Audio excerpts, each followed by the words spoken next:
मैं सरोज साहू आज आपको मेरे चैनल सरोज साहू टॉक्स में फिर से स्वागत करता हूँ। बातें इतनी हैं कि एक बार बोलना शुरू करता हूँ तो ख़त्म नहीं होती, और बातें इतनी हैं कोई पूछे कि आज किस बारे में बोलने वाले हो तो एक ही बात को पॉइंट नहीं किया जा सकता, क्योंकि एक बार बोलना शुरू करें तो कहाँ की बात कहाँ पर पहुंचती है ये भी मालूम नहीं पड़ता। लेकिन आज कोई बात फिक्स है। आज हम शिशु अधिकार या चाइल्ड राइट्स के बारे में बात करेंगे। बात छोटे छोटे बच्चों की है, लेकिन छोटी बात नहीं है।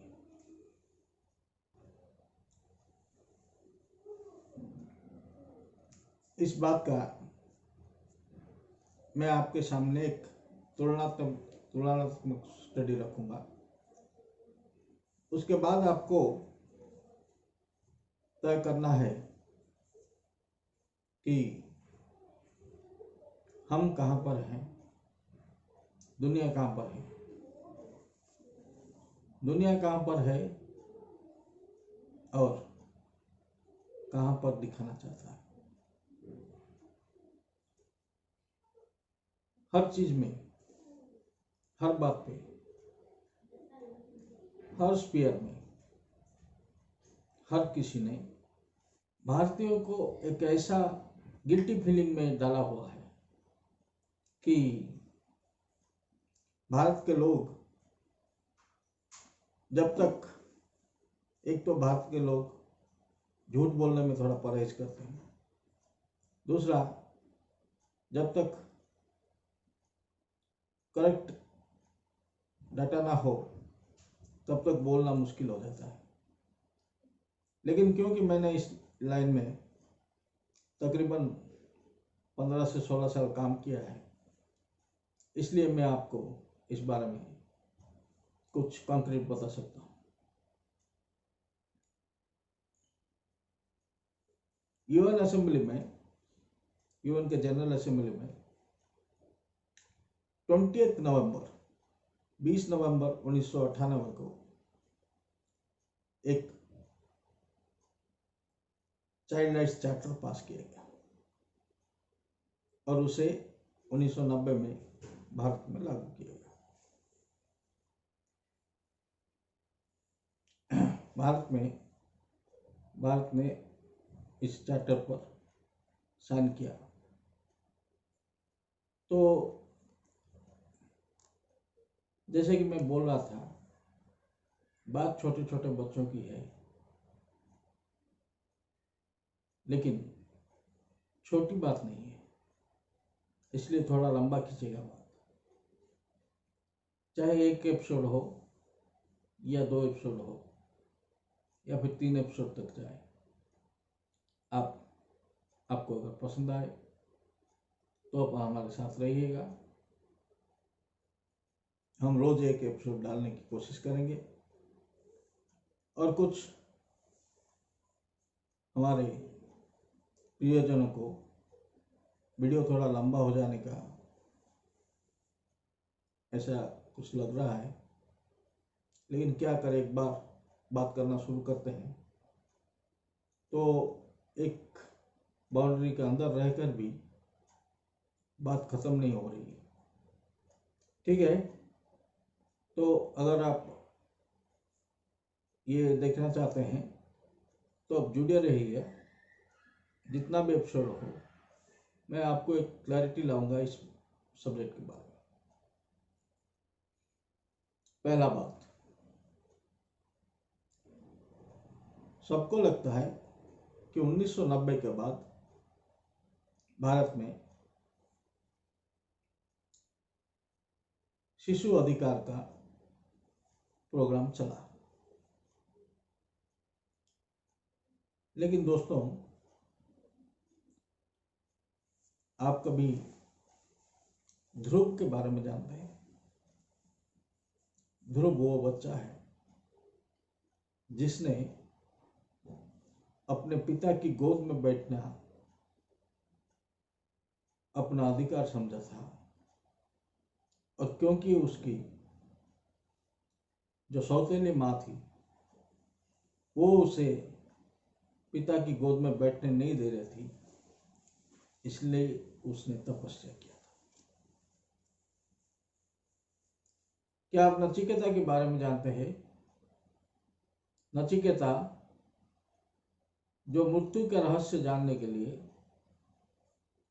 अपने पिता की क्रोध भरी एक बात कि जा मैं तुझे जमराज को देता हूं, इस बात पे निकल गए और जाकर जमराज को गुरु बनाकर उनसे मौत का रहस्य जानकर आए। क्या आप अष्टवक्र के बारे में जानते हैं? जिनके पिता थे महर्षि काहोड़, और जो माँ की पेट से अपने पिता द्वारा कही हुई बात को भूल करार दिया, और पिता के अभिशाप से जो 8 जगहों से जिनका शरीर वक्र हो गया, और जिनके बचपन में उनके पिता आचार्य बंदी से तर्क में हार कर जल समाधि ले लिए, तो वो राजा जनक के सभा में आकर आचार्य बंदी को वहां पर शस्त्रास्त्र में हराया और आचार्य बंदी को जीवन दान देकर इस काम को बंद किया। क्या प्रहलाद के बारे में जानते हैं? जिसने अपने अधिकार को लेकर कि मैं विष्णु भगवान का पूजा करूंगा, इस अधिकार के लिए लड़ते हुए साक्षात विष्णु भगवान को नृसिंह के रूप में अवतरित करवाया और अपने पिता की मृत्यु के कारण भी बने। ऐसे देश में शिशु अधिकार के बारे में क्या 1990 में बात शुरू हुई? क्या हम लोग नहीं जानते थे शिशु का अधिकार क्या होता है? तो कैसे ये बात चलती थी कि लालायत पंचवर्षाणि 10 वर्षांतरायत षोडश वर्ष उपगते पिता पुत्र बंधु सम। कैसे ये चीज होता था कि 5 साल तक प्यार करो, 10 साल तक आकट करो, और जब 16 साल हो जाए तो पिता और पुत्र दोस्त बन जाओ। इस बात को भारतीयों के सिवा कौन अच्छी तरह से समझाया? क्या आप जानते हैं? यूएन ने ये पास कर दिया है 1990 में। अभी तक यूएसए ने, जो कि यूएन का सबसे बड़ा चाहता है, इस पर साइन नहीं किया, क्योंकि सोमालिया में जो बच्चे बंदूक उठाते हैं, यूएसए उनको सपोर्ट करता है, और उस युद्ध में यूएसए को मिलता क्या है मुझे मालूम नहीं। एनीवेज, तो मेरा बात ये कहने का है कि जब चाइल्ड राइट्स व शिशु अधिकार को नियम बना दिया गया, child care and protection act, उसके बाद जुवेनाइल जस्टिस एक्ट। ये दोनों कानून जब आ गए, उसके बाद जगह जगह पर हर डिस्ट्रिक्ट में एक DCPRO का नियुक्ति कर दी गई, एक